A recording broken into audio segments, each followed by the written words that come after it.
selamat datang di Devcussion yang ke-10. Untuk malam hari ini kita bakal belajar tentang pemrograman JavaScript. Di sini sudah ada dua pemateri. Yang pertama itu Mas David Winalda, Head of Learning, Impact Paid and Skillful. Terus pemateri kedua dari Mas Irfan Maulana, Principal Engineer Web Platform Tokopedia. Oke, nah aku akan sharing untuk yang pertama ini soal intro JavaScript, teman-teman. Nah, teman-teman mungkin yang udah pernah coding JavaScript boleh dong di chat pengalamannya. Mungkin ada yang udah pernah atau belum, mungkin boleh di chat. Dan untuk yang belum, mungkin kenapa nih pengen hadir di malam ini, kenapa pengen belajar JavaScript, mungkin boleh juga di chat.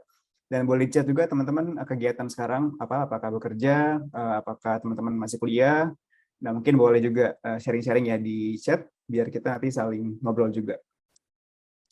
Oke, aku akan share screen ya, teman-teman. Ya, ini aku sambil bacain chat ya. Ini ada yang belum.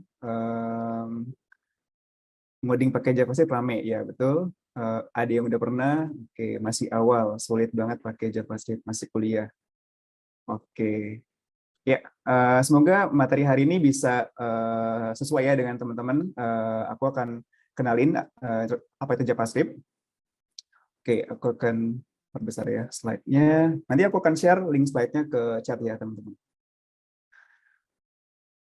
Oke, nah apa sih objektifnya yang mau aku share? Yang pertama, semoga teman-teman bisa paham setidaknya secara general apa itu JavaScript, sehingga teman-teman tahu nih goals-nya ke depannya itu dengan belajar JavaScript itu nanti bakal bisa bikin apa aja. Terus juga teman-teman bisa paham prerequisite-nya, artinya apa yang harus teman-teman persiapin dari teknologi atau dari pembelajarannya sebelumnya, apa yang harus siapin untuk bisa belajar JavaScript dengan baik dan dengan lancar gitu, teman-teman. Terus juga yang ketiga, teman-teman bisa harapannya teman-teman nanti bisa running JavaScript gitu ya di awal dan bisa membuat halaman website sederhana gitu. Harapannya itu. Semoga dalam waktu singkat ini bisa ya, teman-teman. Terus juga bisa paham konsep dasar JavaScript gitu. Seperti apa, dan nanti kita coba bikin aplikasi JavaScript sederhana juga ya. Oke. Kalau teman-teman ada pertanyaan atau ada komen boleh sambil di chat aja, nanti aku sambil selang-seling bacain chat ya, teman-teman. Oke. Nah, yang pertama JavaScript itu bukan Java ya, teman-teman. JavaScript dan Java itu dua bahasa pemrograman yang berbeda. Jadi kalau teman-teman suka dengar JavaScript, suka dengar Java, itu mereka walaupun mirip-mirip namanya, tapi mereka tuh bahasa programming yang berbeda ya, teman-teman. Jadi bahasa programming yang berbeda, beda dari konsepnya pun berbeda, dari segi desain pun berbeda gitu. Nah, ini beberapa perbedaannya antara JavaScript dan Java. Kalau misalnya JavaScript itu dia object oriented, Java itu juga object, dia class based. Terus kalau JavaScript untuk tipe datanya itu dia dynamic typing, jadi dia nggak di-declare waktu suatu data itu dibuat di awal. Tapi kalau Java itu strict soal data type, jadi kita harus declare tipe datanya, artinya data yang di dalam aplikasi itu apakah dia number, apakah dia string atau text, apakah dia logic seperti boolean, true or false. Nah, jadi semacam itu harus di-declare di awal gitu. Kalau Java seperti itu, dia strict banget sama tipe data gitu atau suatu data. Terus JavaScript nggak bisa langsung menulis ke hard disk ya, dan kalau Java bisa gitu. Ini sebenarnya masih banyak lagi perbedaannya. Ini hanya perkenalan aja. Nah, JavaScript sendiri itu language atau programming language yang sebenarnya dipakai pasti dipakai untuk web development ya, teman-teman. Dia itu powerful banget, fleksibel juga, dan pastinya semua programmer web pasti udah hampir pasti 100% pakainya ya JavaScript gitu.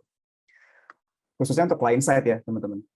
Nah, jadi dia itu adalah core dari web development gitu. Dan biasanya untuk teman-teman yang baru belajar programming itu lebih mudah dengan belajar JavaScript sebenarnya, karena dengan JavaScript teman-teman itu bisa misalnya pakai spek laptop yang nggak terlalu tinggi itu masih kuat gitu. Karena JavaScript ya dia lightweight, dia ringan gitu. Terus juga yang apa yang teman-teman buat setidaknya kelihatan gitu ya dalam bentuk halaman website. Biasanya kalau belajar di awal itu kalau misalnya ada tampilannya mungkin lebih seru ya belajarnya, lebih bikin semangat gitu. Kalau misalnya yang ribet-ribet, mungkin nanti takutnya teman-teman malah udah malas duluan gitu, kayak ini nggak kelihatan gitu hasilnya, bingung gitu, malah lebih susah gitu. Nah jadi biasanya untuk programmer awal tuh kebanyakan direkomendasiin ya teman-teman belajar JavaScript aja gitu. Karena tadi ya dari segi tools juga nggak terlalu berat gitu.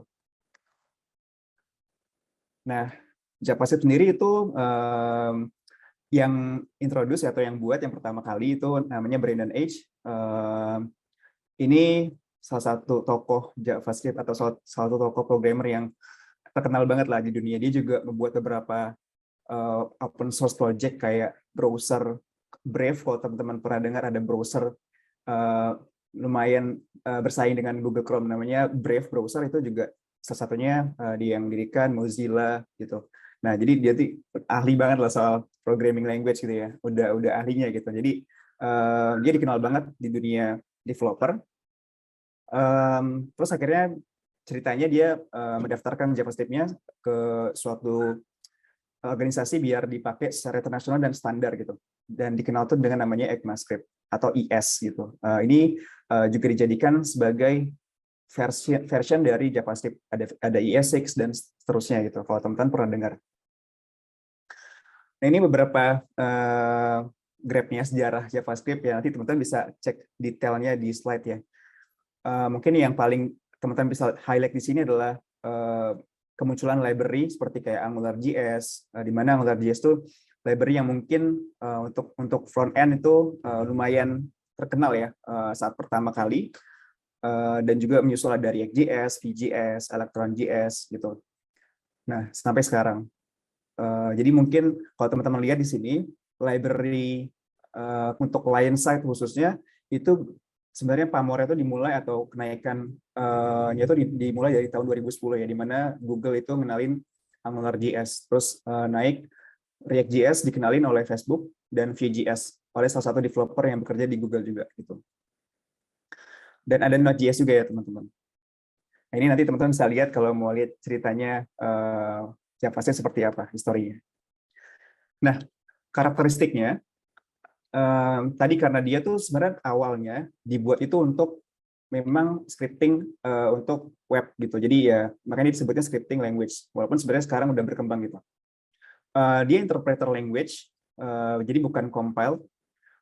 Interpreter itu artinya ya dia di running atau di interpreter waktu teman-teman request suatu halaman atau request suatu aplikasinya gitu. Jadi dia nggak compile, jadi kalau secara performance udah pasti lebih bagus sebenarnya yang compile gitu. Tapi dia lightweight, artinya dia menginterpret apa yang teman-teman butuhin aja waktu teman-teman request suatu halaman misalnya, atau menjalankan suatu page atau suatu file kayak gitu. Nanti mungkin teman-teman bisa lihat detailnya apa bedanya interpreter language dan compiled language gitu. Interpreter tuh kayak kalau bahasa programming sekarang ada Python, ada Ruby, nah itu jenisnya interpreter. Kalau compiled itu kayak Golang, itu compiled. Makanya Golang performance-nya katanya lebih cepat ya gitu, karena dia compiled language. Nah, tadi ya dia lightweight, terus dynamic type. Jadi ini juga yang sebenarnya ini dynamic type itu ada untungnya juga, tapi ada juga pros and cons-nya ya teman-teman. Nanti kita coba jelasin juga lebih detailnya. Dia kayak sensitif, jadi kalau misalnya teman-teman bikin variabel di sintaksnya person atau students misalnya, S-nya kecil dan S-nya besar itu ngaruh gitu dengan datanya. Jadi waktu misalnya teman-teman bikin suatu data students, menyimpan nama studentnya dengan S-nya kecil, terus dipanggilnya S-nya besar. Nah itu nanti nggak akan kepanggil datanya, karena dia kayak sensitif karakter bahasa programming language-nya. Nah dia object as first class, jadi ya tadi aku bilang ya, JavaScript itu adalah semua tuh tentang objek, jadi semuanya berbasis objek gitu. Dia juga functional programming juga, dan dia support synchronous dan asynchronous. Ini karakter. Jadi kalau teman-teman suatu saat nanti butuh bikin aplikasi yang butuh karakter aplikasinya itu kayak gini, teman-teman bisa mempertimbangkan JavaScript gitu untuk teman-teman pakai, baik itu untuk front end atau back end ya. Nah, untuk di front end sendiri sekarang Udah pasti ya, tadi aku bilang karena web teknologi udah pasti pakai JavaScript, jadi untuk front end khususnya client side banyak pilihannya. Teman-teman bisa pakai React.js, bisa pakai Vue.js, ini library ya teman-teman. Svelte, ini yang paling banyak komunitasnya dan paling banyak dipakai. Dan juga selain library ada framework-nya, yaitu ada Next.js dan Node.js.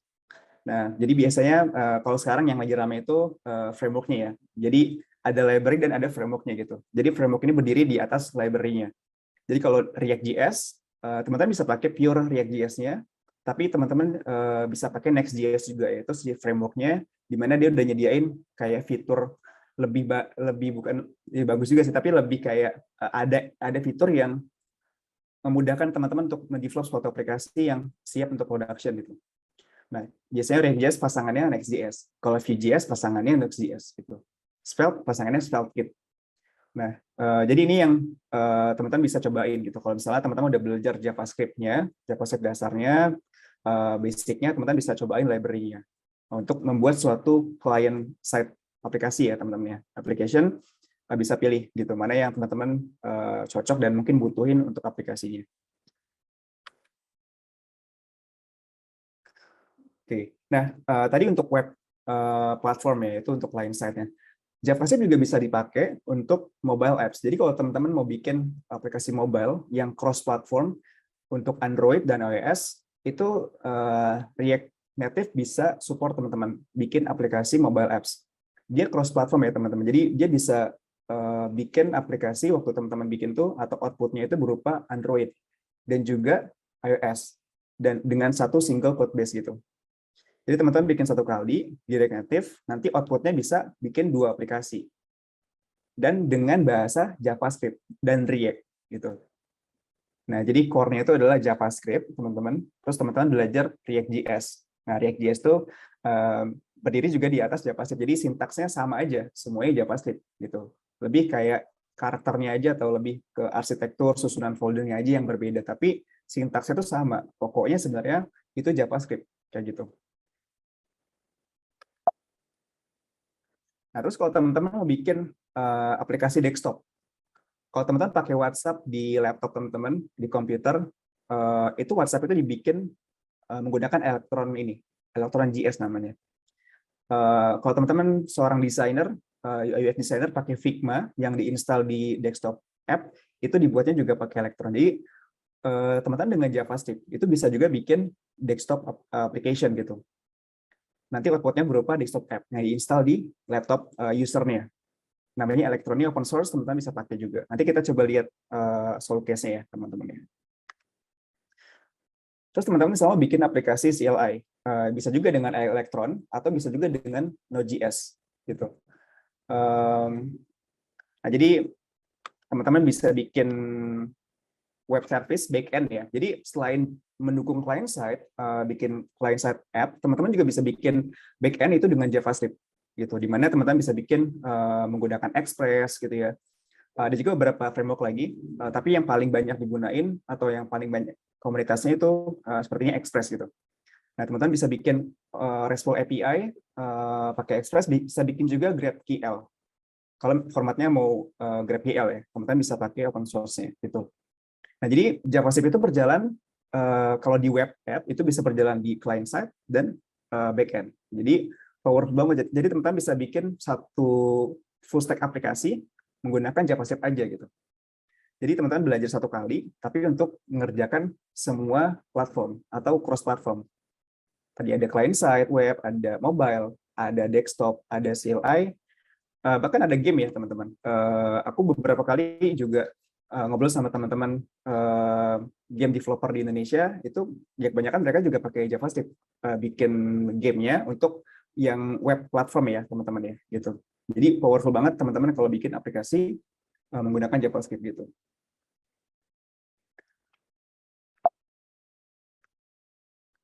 Terus kalau teman-teman yang butuh misalnya mau bikin data visualization, chart, juga JavaScript itu support ya teman-teman. Bisa pakai D3JS yang paling terkenal.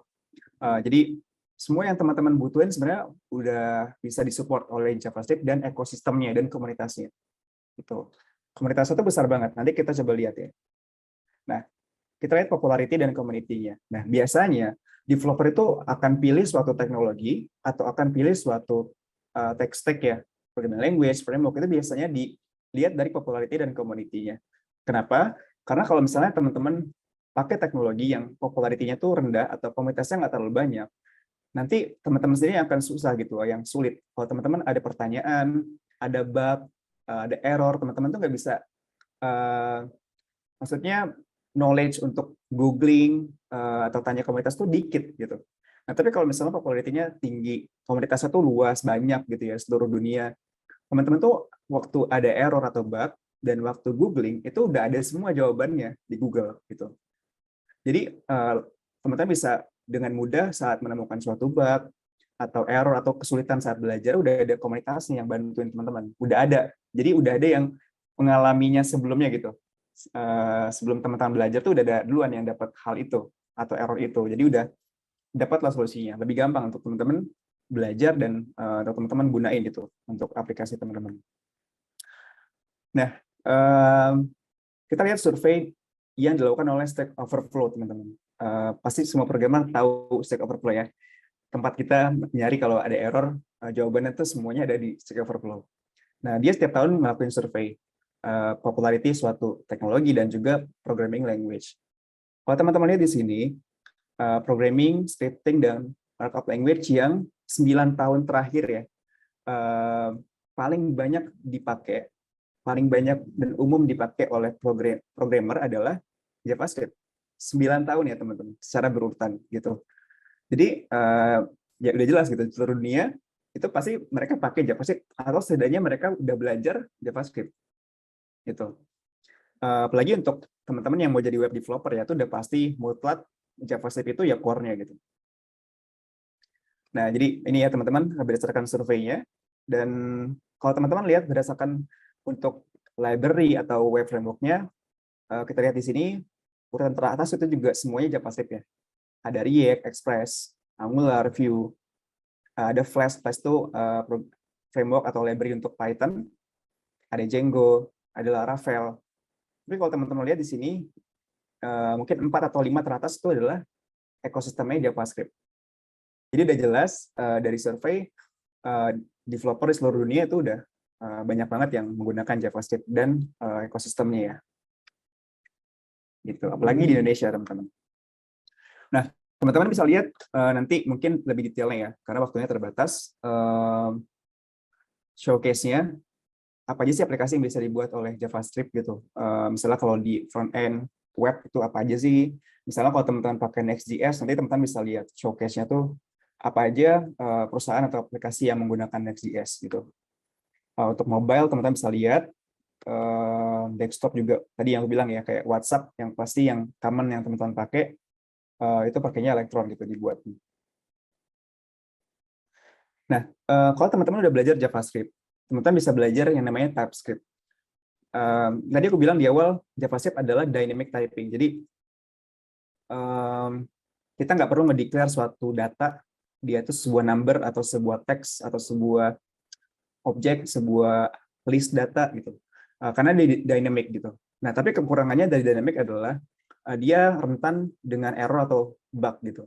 Kalau teman-teman bekerja dalam suatu tim, biasanya nanti kalau bekerja di suatu startup atau perusahaan IT, code base yang bagus itu diperluin gitu. Karena nanti kita bekerja dengan tim ya. Kalau misalnya kita bikin nggak pakai, misalnya JavaScript tadi banyak bug atau error, kemungkinannya akan sulit gitu untuk tracing errornya itu ada di mana. Nah, kalau misalnya kita pakai TypeScript, TypeScript ini mendukung menjadikan si JavaScript tadi yang dynamic typing dibalikin menjadi static typing, di mana dia harus declare tipe data awalnya gitu. Apakah dia sebuah string, apakah dia sebuah number gitu. Nah, ini dibuat oleh tim dari Microsoft. Jadi mereka ngebuatin TypeScript, di mana TypeScript sebenarnya juga JavaScript, teman-teman gitu. Menggunakan sintaks JavaScript juga sama gitu. Hanya dia disupport aja untuk kita bikin data type itu lebih strict, lebih biar nanti kalau ada error atau misal teman kita mengganti suatu tipe data itu ketahuan gitu errornya gitu. Karena kalau dynamic typing itu saat teman-teman bikin suatu tipe data gitu ya. Ini contoh ya, aku misalnya sambil ngoding juga ya. Semoga cukup ya waktunya ya teman-teman. Nah, kayak gini ya.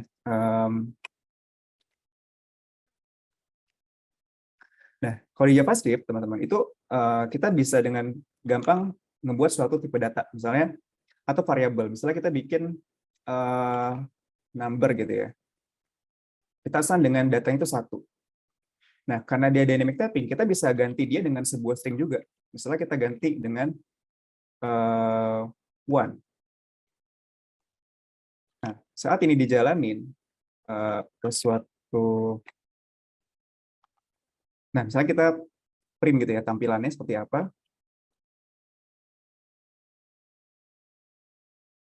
Nah, kita bisa lihat di konsolnya.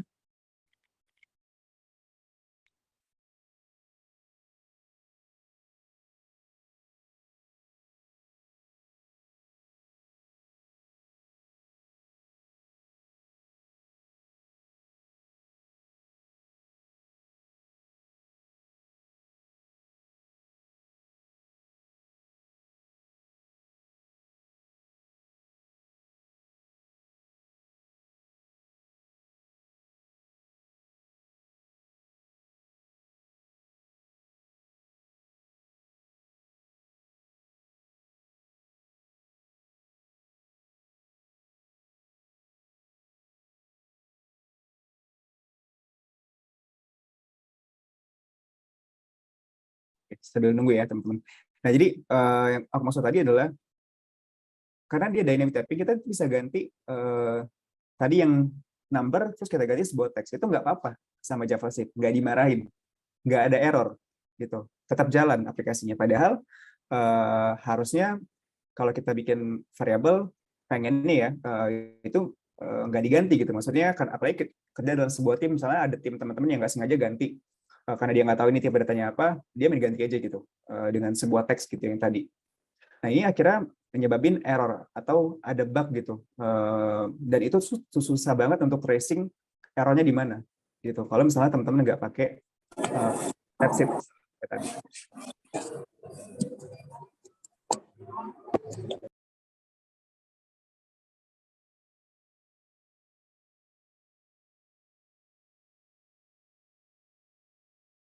Nah, ini ya teman-teman bisa lihat kekecilan ya. Nah, ini konsol hasil tadi dia tetap jalan gitu. Walaupun aku udah di awal bilangnya dia sebenarnya number gitu. Tapi karena dia dynamic typing, dia tetap bisa. Itu emang karakter programming language yang dynamic typing. Python, Ruby itu behavior-nya kayak gini gitu teman-teman. Jadi ada pros-nya, ada cons-nya. Tergantung kebutuhan aplikasi teman-teman dan sebesar apa aplikasinya gitu. Nggak semua aplikasi JavaScript harus menggunakan TypeScript teman-teman gitu. Nah, terus tadi apa aja sih yang harus teman-teman siapin? Simple, kalau belajar JavaScript teman-teman cuma perlu browser aja. Browser bisa pakai Chrome, Mozilla, yang mungkin yang lebih cepat ya. Terus teman-teman bisa pakai code editor offline, misalnya VS Code yang tadi aku pakai. Atau kalau teman-teman misalnya berat gitu install VS Code, teman-teman bisa pakai online code editor. Banyak banget code editor yang online yang teman-teman bisa pakai. Salah satunya Skillful ya. Kita di Skillful juga ada playground, teman-teman bisa langsung belajar di sana dan juga bisa langsung ngoding di sana gitu. Tanpa teman-teman harus install VS Code-nya gitu. Nah, ini teman-teman nanti bisa cek ya di Skillful, dan kalau teman-teman mau belajar juga JavaScript di sana, teman-teman bisa cobain kelasnya gratis. Nah, ini kurang lebih playground-nya. Jadi teman-teman nggak usah install lagi. Kalau untuk belajar ya, khususnya nggak apa-apa gitu, pakai online code editor. Cuman kalau nanti teman-teman bikin aplikasi ya, baiknya teman-teman install code offline editornya gitu. Misalnya VS Code ya. Nah, terus juga HTML, CSS. Jadi sebenarnya nggak wajib teman-teman bisa HTML, CSS, tapi sebaiknya teman-teman bisa HTML karena ini fondasi ini ya. Untuk bikin sebuah halaman dan nambahin konten pasti harus pakai HTML. Jadi sebaiknya teman-teman belajar dulu HTML, lalu belajar CSS dulu untuk desainnya, baru teman-teman belajar sambil jalan JavaScript-nya, itu sebenarnya nggak apa-apa. Gitu. Ini aja yang harus teman-teman siapin untuk teman-teman bisa belajar mulai JavaScript gitu. Nanti sambil jalan kalau udah bisa bikin aplikasi web app, cobain bikin aplikasi web app menggunakan React gitu. Cobain nanti misalnya bikin React Native, pakai bikin mobile app menggunakan React Native dan seterusnya. Progres aja teman-teman pelan-pelan. Oke, karena waktunya terbatas, nanti teman-teman bisa cek detailnya ya. Aku coba singkatin aja ya. Kira-kira apa lagi yang lumayan penting. Bentar. Nah, ini aku masukin sebenarnya materi kalau teman-teman mau belajar basicnya ya dari JavaScript gitu. Masih ada waktu kah, Mas Nandri, atau udah habis?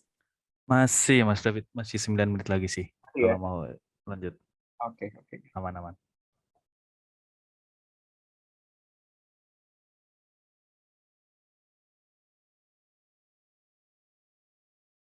Ya. Nah, jadi teman-teman, JavaScript itu kan tadi adalah sebuah programming language.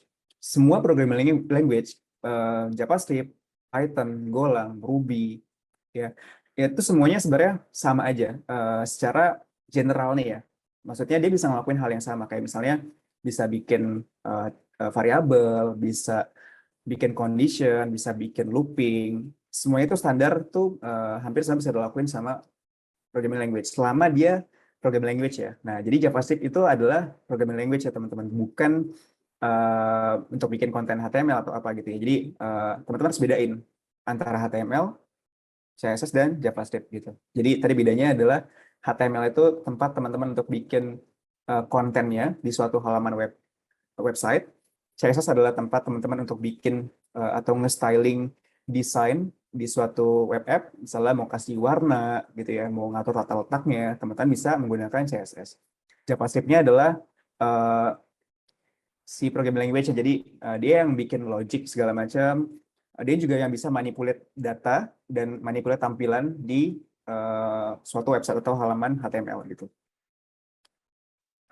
Nah, jadi biasanya suatu programming language, khusus JavaScript, itu pasti dia punya yang namanya syntax dan statement ya, teman-teman. Sintaks itu kalau teman-teman kita analogikan dengan belajar bahasa baru ya.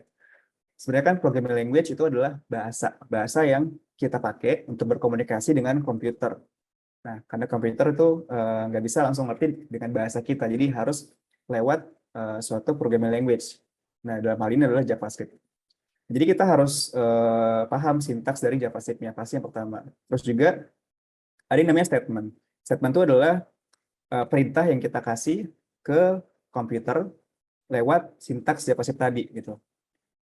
Nah, nanti si sintaks itu atau statement itu akan dijalanin oleh interpreternya untuk ngerunning si aplikasi dia.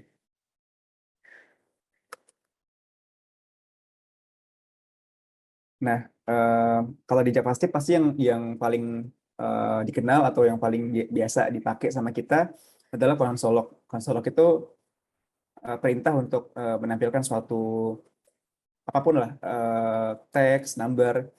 Ini biasanya dipakai untuk kita juga kalau kita mau debugging namanya, atau kita mau cari apakah yang kita buat udah sesuai atau belum, biasanya developer tuh pakainya konsolog gitu. Untuk di JavaScript ya, kalau di Python mungkin beda lagi gitu, misalnya print segala macam. Nah, tipe data di JavaScript itu ada beberapa, ada primitive data type, ada number, string, ada boolean, null, undefined.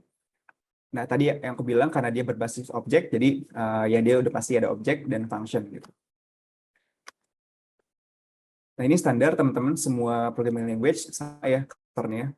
Jadi ya kalau tipe data number ya udah pasti number. Ini contohnya cara declare di JavaScript.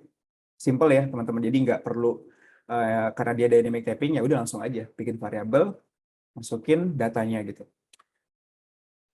String juga sama, bikin variabel, masukin teksnya.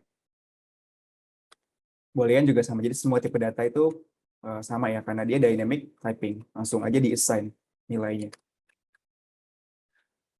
Ya, variabel juga standar. Nah, mungkin kita coba aja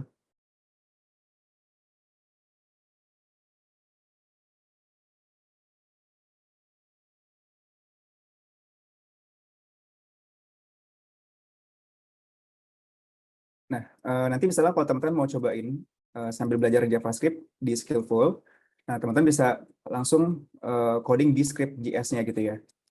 Nah, di sini teman-teman bisa cobain. Nah, misalnya kita mau ngelakuin bikin aplikasi sederhana, misalnya kalkulator gitu. Di JavaScript tadi, teman-teman tinggal bikin aja. Misalnya,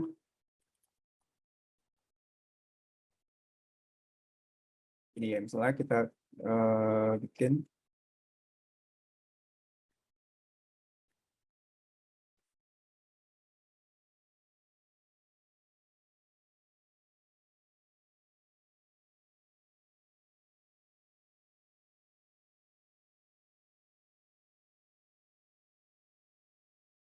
Nah, jadi JavaScript juga support untuk teman-teman bikin logic atau untuk bikin arithmetic operation. Ini juga sama, semua program language harusnya bisa. Jadi kita bisa ngelakuin arithmetic operator, teman-teman bisa bikin manipulasi arithmetic kayak penambahan, kalian, pembagian, itu udah disupport juga dengan JavaScript gitu. Nah, jadi sebenarnya saat teman-teman bikin JavaScript itu bisa di running melalui konsol ya. Nah, tadi aku jalanin itu, yang teman-teman lihat tadi, itu aku running di konsol gitu. Jadi kalau kita mau lihat atau mau debugging suatu uh, data di JavaScript itu kita bisa pakai konsol log tadi dan lihatnya di konsol di browser. Nah, kalau di sini kebetulan dia udah nyediain konsolnya, teman-teman bisa langsung lihat di konsol di sini gitu. Nah, misalnya aku mau lihat hasilnya ya dari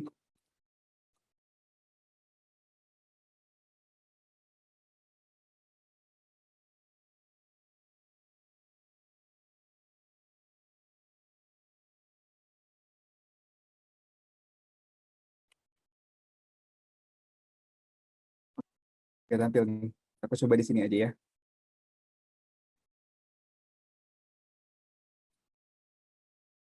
Nah, ini operasi sederhana aja, teman-teman, untuk melihat karakter dari JavaScript-nya ya. Oke, nah aku coba running.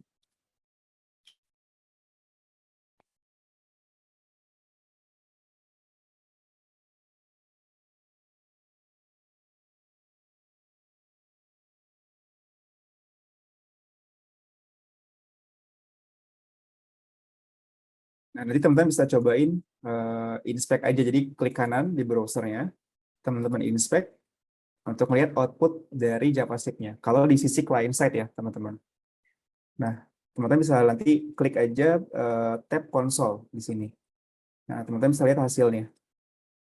Ini adalah console log akan menampilkan sesuai yang kita konsol di file JavaScript-nya, di mana aku tadi konsol result-nya. Ya udah, dia akan mengkalkulate kedua number ini dan tampilkan, yaitu tadi nilainya adalah 30 ya. Jadi apapun yang teman-teman masukkan ke konsol log itu kan bisa dilihat di browser di bagian tab konsolnya.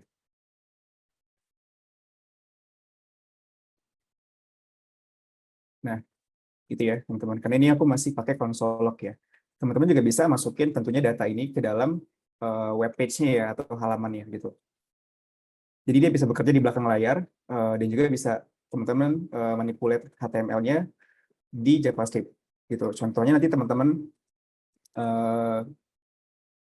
bisa cobain. Nah, ini code-nya ya. Nanti coba teman-teman salin aja code-nya terus dijalanin. Ini adalah suatu code JavaScript untuk memanipulasi tampilan halaman websitenya, di mana kalau teman-teman lihat di sini, aku bikin konten HTML itu kosong, nggak ada kontennya gitu. Nah, terus aku bikin kontennya itu dari JavaScript-nya, di mana aku dapetin ID dari si konten itu, yaitu app, terus aku masukin elemen HTML-nya. Nah, di HTML disebutnya elemen, yaitu heading sini ya. Kita bikin header, di mana teksnya itu lebih besar fontnya. Jadi, kalau teman-teman belum belajar HTML, nanti coba belajar dulu aja. Nah, terus aku masukin konten teksnya, yaitu misalnya belajar JavaScript. Nah, terus yaudah, nanti dia akan tampil secara otomatis di halaman HTML-nya. Karena JavaScript ini untuk digunakan untuk halaman si HTML ini. Jadi teman-teman bisa bikin atau manipulasi tampilan web page itu dari JavaScript. Dan itu tentunya yang kita kerjain sebagai front end ya, gitu. Misalnya teman-teman pakai JavaScript atau misalnya kalau pakai library ya React.js dan Vue.js. Nah, itu teman-teman intro dari JavaScript. Semoga teman-teman bisa tahu ya JavaScript nanti ke depannya teman-teman menggunakan untuk apa, tapi nanti lebih detailnya teman-teman bisa belajar lagi di Skillful, ambil kelas gratisnya atau baca-baca slide yang aku buat di sini ya. Itu aja teman-teman, thank you. Semangat belajar ya teman-teman semua, sukses. Oke, hari ini kita bakal bahas testing JavaScript. Sebelum lebih lanjut, saya Irfan Maulana, biasa teman-teman manggil Mas Ipan. Terus sekarang kerja di Tokopedia sebagai Principal Engineer di tim web platform. Tim web platform ini tim yang handle websitenya Tokopedia, baik yang teman-teman biasa lihat, tokopedia.com, atau misalnya teman-teman jadi penjual, mungkin saya love tokopedia.com, dan banyak website internal yang mungkin teman-teman nggak pernah lihat. Misalnya kita bikin aplikasi untuk HRD kita, orang finance kita, orang lain-lainnya, itu semua dihandle sama tim web platform. Terus kalau teman-teman mau baca lebih lanjut, bisa mampir aja ke blog saya, masipan.space. Di sana saya nulis beberapa cerita yang biasanya personal, tapi teman-teman kalau mau belajar gimana cara saya belajar programming dulu awal-awal, saya sempat nulis juga di blog, silahkan mampir ke sana. Terus kalau mau bertanya tapi malu di sini, nanti bisa mampir juga ke Twitter saya di Masipan. Karena kita bahas JavaScript testing, kita mau mulai dulu dari application testing ya. Basically application testing itu kan proses memverifikasi ya, apakah aplikasi yang kita buat, fitur-fiturnya sudah benar atau belum, sudah sesuai dengan requirement-nya apa belum. Basically kan sebenarnya begitu ya, kita pengen memvalidasi dari requirement-requirement yang tadinya sudah dijanjikan, apakah ketika kita nulis kode itu jadinya sesuai apa enggak dengan yang sebelumnya kita janjikan gitu. Kurang lebih. Nah, slide-nya rada pendek, jadi mudah-mudahan nanti bisa lebih panjang tanya jawabnya ya. Sebelum masuk ke software testingnya, kita masuk ke SDLC-nya. Ini life cycle ketika teman-teman mau bikin application umumnya ya. Biasanya mulai dari bikin requirement-nya, terus ada desainnya. Desain ini tergantung, bisa desain teknisnya, bisa desain UI-nya, bisa desain business flow-nya. Terus implementasi ini berarti tempat teman-teman ngodingnya, tempat teman-teman berjibakunya, mencoba mengimplementasi dari semua requirement yang diminta dan desain yang sudah disepakati.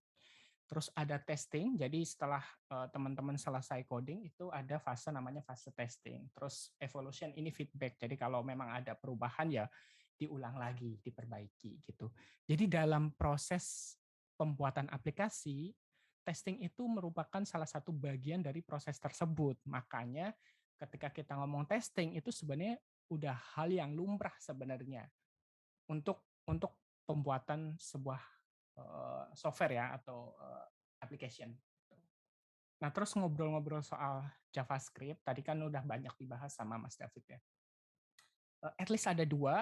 Kalau dulu kata Mas David dulu JavaScript itu cuma ada di front end, sekarang JavaScript sudah bisa di back end. Jadi kalau front end itu berarti yang teman-teman biasa lihat, katakanlah tokopedia.com, itu berarti yang teman-teman biasa akses, biasa teman-teman lihat. Ada tombolnya, ada gambarnya, ada tulisannya, itu semua dihandle oleh JavaScript yang ada di front end. Terus yang ada di back end itu berarti kode-kode yang akan berhubungan dengan database-nya, soal bagaimana nyimpen datanya, berhubungan sama vendor, third party, dan lain-lainnya. Berarti handling logiknya, bisnis logiknya, dan data store-nya biasanya gitu. Nah, tapi hari ini mungkin kita akan fokus ke front end-nya aja, karena sepertinya JavaScript lebih mudah dipahami kalau teman-teman mainnya di front end. Ya. Terus kalau mau testing itu at least ada dua. Jadi bisa manual, bisa otomatis. Jadi manual berarti pakai orang ya maksudnya. Jadi ada orang yang lakukan proses testingnya. Katakanlah teman-teman udah selesai nih buat aplikasinya, terus harus dites dong. Nah, yang ngetes siapa? Yang ngetes itu orang. Itu namanya manual testing. Terus ada juga automation. Automation berarti yang ngetes udah bukan orang lagi, tapi entah itu script, entah itu mesin, dan lain-lain. Jadi udah otomatis ya. Proses testingnya otomatis. Terus kenapa sih kita butuh melakukan testing? Utamanya yang otomatis ya, karena yang manual sih, karena kita tahu tadi di SDLC, proses testing itu udah jadi bagian dari proses SDLC. Jadi mau manual, mau otomatis, proses testing itu harus dikerjakan. Jadi ya kenapa kita perlu yang otomatis? Yang pertama karena bugs atau defect atau error itu kan buruk ya buat sebuah application ya. Dan seringnya yang di-blame itu siapa ya? Developernya. Gitu. Jadi kalau teman-teman bercita-cita jadi developer, berarti teman-teman juga sudah siap dengan risiko akan dibully ketika ada error yang terjadi di application tersebut. Gitu ya. Terus kita tahu manusia itu kurang bagus kalau ngurusin hal-hal yang kompleks. Terus yang pasti hal-hal yang berulang. Jadi kita kurang bagus untuk ngerjain hal-hal yang sering banget diulang-ulang. Kita sering kelupaan. Nah, sebaliknya komputer itu bagus ngerjain hal-hal yang kompleks dan berulang. Terus kalau kita bikin fitur baru ke dalam application kita, itu kemungkinannya itu juga nggak cuma introduce fitur, tapi juga akan introduce regression. Regression itu istilahnya fitur yang tadinya udah jalan, oh kok jadi nggak jalan gitu. Performance yang tadinya bagus kok ngedrop, itu regression namanya. Terus kalau teman-teman udah jadi programmer profesional itu intensinya ya ngirim kode gitu, kode yang jalan. Jalan di sini maksudnya ya yang sudah dites dengan baik gitu. Jadi itu salah satu yang membedakan antara programmer barbar dan programmer yang hati-hati gitu ya. Yang barbar ya nggak usah dites juga nggak apa-apa karena sangat-sangat percaya diri gitu ya. Tapi kalau teman-teman hati-hati ya sebaiknya kalau nulis kode juga sudah dites dengan baik gitu ya.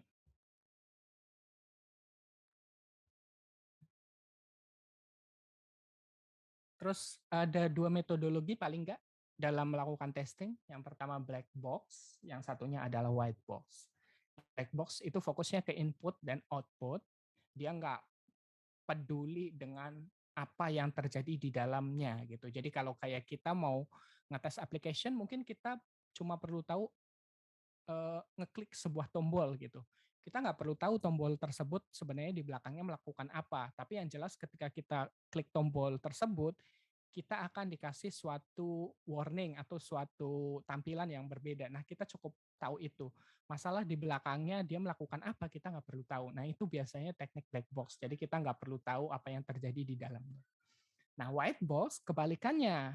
Dia ngetes detail implementasinya. Jadi, totally baca kodenya gitu. Jadi, oh ternyata ketika tombol ini diklik, ketika tombol A diklik, itu ternyata kodenya akan manggil ke backend A misalnya. Setelah manggil ke backend A, datanya diproses, terus di format misalnya baru dibalikin ke UI-nya. Nah, itu dites sampai ke internalnya. Itu namanya white box. Jadi benar-benar peduli dengan detail implementasi yang kita tulis. Gitu.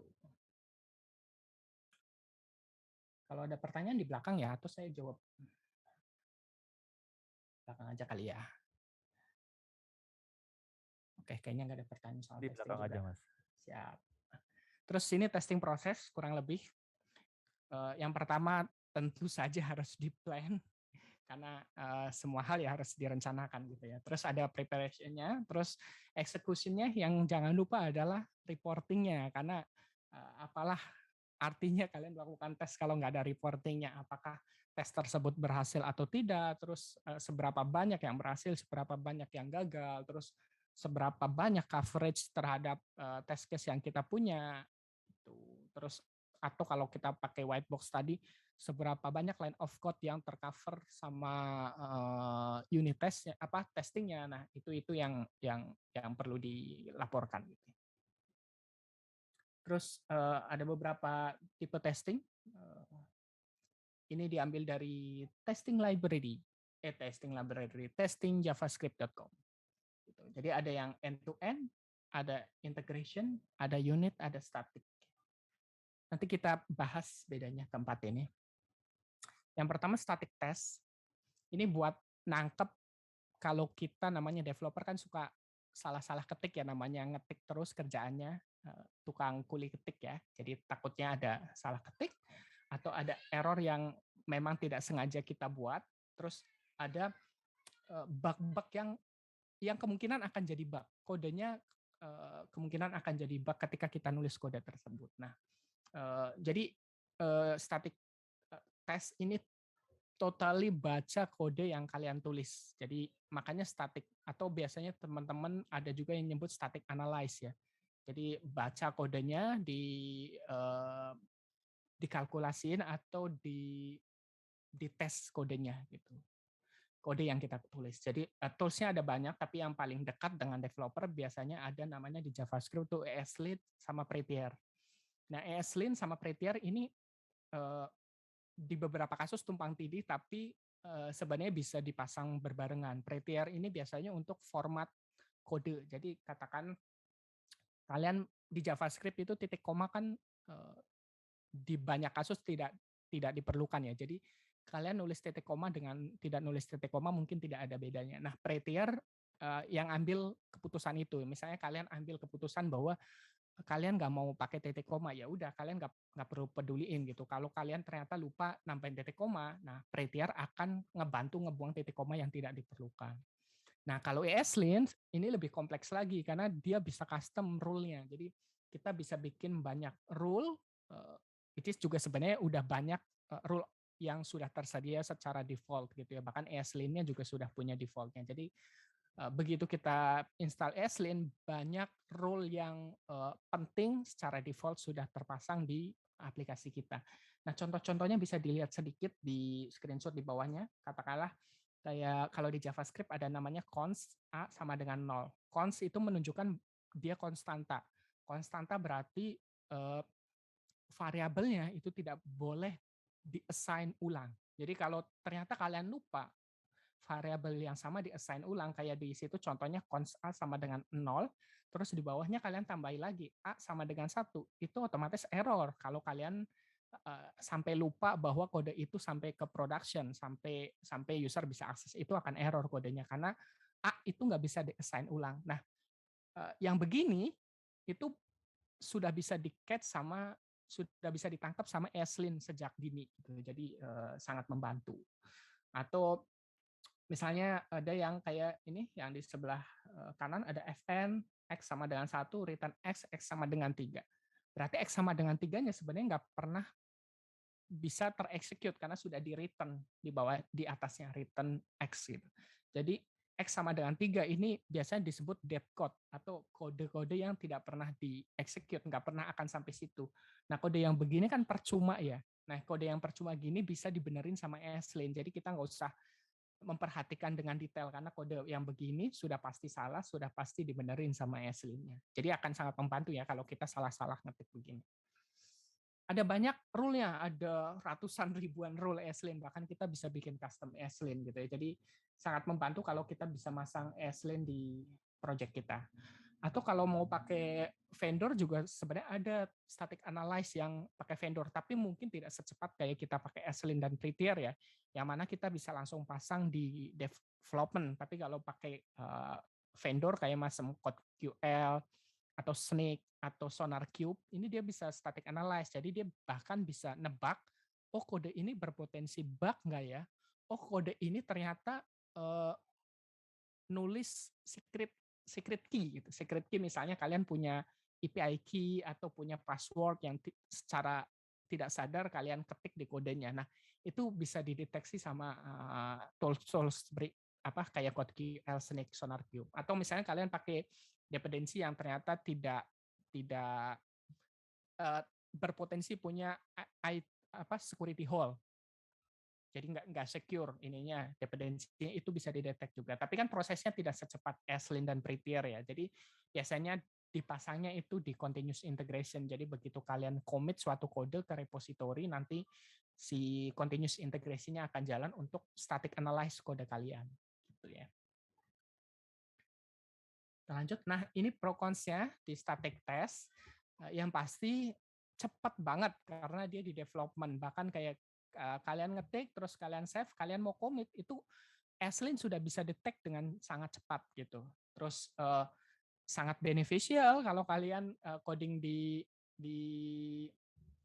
development gitu ya. Jadi untuk development sangat direkomendasikan kalian pasang static test kayak macam ESLint dan Prettier. Terus sebenarnya kita bisa mark static test ini sebagai mandatory karena fungsinya sangat membantu buat development. Terus yang cons-nya, yang pasti tidak bisa reproduce functional bug ya. Jadi kalau misalnya user ternyata ketika ngeklik ini ngebug gitu kodenya, dia nggak bisa nge-catch sama si ESLint-nya. Gitu. Terus ada unit test. Unit test ini buat verify individual, isolated, dan part-part terkecil dari aplikasi kalian. Which is kalau di JavaScript, part terkecil biasanya function-nya.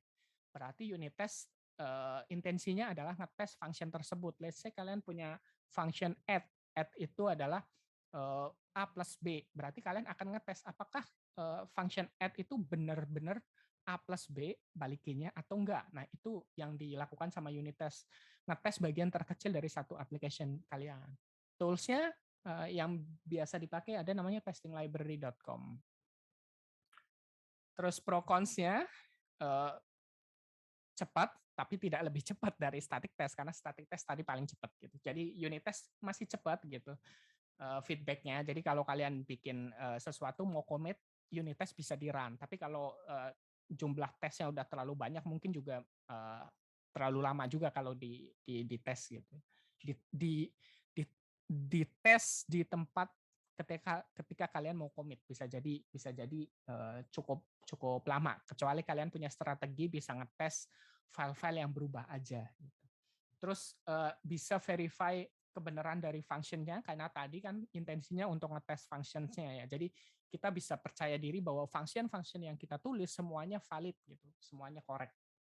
Terus yang pasti effort-nya lebih banyak dibanding kita bikin static test tadi karena harus nulis unit test. Terus tidak bisa represent ketika function-function tersebut diintegrasikan karena kadang-kadang satu function ketika berdiri sendiri kita tes valid, tapi ketika diintegrasikan ternyata nggak valid lagi gitu. Jadi testing kita bisa jadi ngasih feedback ke kita yang salah gitu. Kata dia benar, tapi ketika diintegrasiin kok jadi salah. Terus nggak bisa represent real user interaction. Jadi user scroll, user call API atau apapun itu rada susah dilakukan tes di unit test karena unit test intensinya untuk melakukan testing terhadap part terkecil dan salah satu prinsipnya ketika kita nulis unit test adalah cepat. Jadi kalau hal-hal yang bikin lama biasanya itu sudah mulai tidak direkomendasikan ditulis di unit test. Berikutnya ada integration test. Ini satu level di atasnya unit test. Jadi kalau unit test itu intensinya untuk ngetes part-part terkecil, nah integration test ini intensinya adalah untuk ngetes ketika part-part tersebut diintegrasikan, disatukan. Apakah mereka tetap berjalan sesuai yang kita mau atau enggak gitu. Tools-nya masih bisa pakai testinglibrary.com. Jadi testing library tadi bisa untuk unit test, bisa juga untuk integration test ya. Nah, kelebihannya dia bisa verify sebagian besar user interaction. Kekurangannya dia nggak lebih lambat dibanding unit test pastinya. Terus effort-nya juga di beberapa kasus lebih tinggi dibanding unit test. Terus nggak bisa represent kalau user kita pakai device yang berbeda-beda. Terus nggak bisa replicate real data. Gitu. Jadi kalau misalnya di Tokopedia add to cart, itu kita nggak bisa benar-benar manggil add to cart-nya. Nggak bisa manggil API add to cart-nya. Gitu. Nah, terus ada end-to-end test atau beberapa orang ada yang nyebutnya functional test atau apapun gitu ya, end-to-end test. Ini berarti kayak kita bikin script atau robot yang mimicking user kita, real user. Jadi nanti akan klik, scroll dan apapun di application kita, terus kita bisa verify kebenarannya gitu. Jadi kayak robotnya atau scriptnya itu berlaku seperti user aslinya gitu. Toolsnya ada banyak, ada Cypress, Netmatch, Testcafe, Selenium atau apapun gitu. Pilihannya ada banyak. Plusnya bisa ngetes di multiple device, multiple browser dan multiple OS bahkan gitu ya. Jadi kita bisa replicate keadaan user kita. Terus kita bisa bisa ngetes pakai data yang real. Terus ya karena kita pakai data yang real, kita bisa replicate sebagian besar interaction-nya user ya. Misalnya user scroll, user melakukan apapun itu kita bisa replicate di end-to-end test. Jadi ini kayak benar-benar kayak orang yang mengunjungi website kita. Nah, kekurangannya yang pasti ini lambat banget biasanya dan effortnya paling tinggi kalau kalian mau adopsi end-to-end test. Nah, comparison-nya kurang lebih begini. Jadi kalau speed-nya itu paling cepat static test, unit test kedua, integration itu kurang titiknya 1 ya. Integration itu ketiga, terus end-to-end test paling lambat. Terus development time-nya paling cepat static test karena dia cuma set sekali doang. Terus unit test butuh effort karena tiap function harus dibikin. Terus integration test cukup tinggi juga. End-to-end test development time-nya paling tinggi biasanya. Nah, cost-nya yang paling kecil juga static test karena biasanya dia dijalanin di awal dan bisa dijalanin di development. Development which is berarti kita nggak perlu bayar apa-apa ya. Terus unit test cukup makan biaya juga karena harus ada CI-nya atau continuous integration. Terus integration test ini makin mahal lagi. Nah, end-to-end test ini paling mahal. Nah, tapi kepercayaan dirinya ketika kalian implementasi ini sebenarnya end-to-end test paling tinggi. Kenapa? Karena dia bisa replicate real user. Jadi istilahnya bug-nya itu real apa yang dialami sama user. Nah, static test ini sebaliknya dia yang paling rendah kepercayaan dirinya. Nah, karena ada banyak kasus yang tidak bisa ditangkap sama static testing gitu ya. Terus return of investment-nya yang paling bagus yang mana? Kalau katakan Cdot, ini orang yang bikin testing library dan yang bikin course testing javascript.com. Katakan Cdot, yang ROI-nya paling bagus itu integration test. Jadi kalau teman-teman pengen mulai kebingungan harus pilih yang mana, pilih integration test itu yang paling bagus investasinya gitu ya.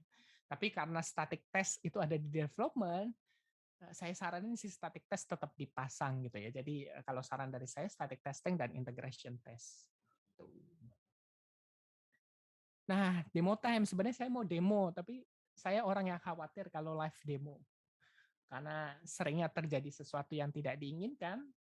Jadi mungkin teman-teman bisa coba go through sendiri di GitHub-nya. Sudah saya buatkan akun GitHub-nya.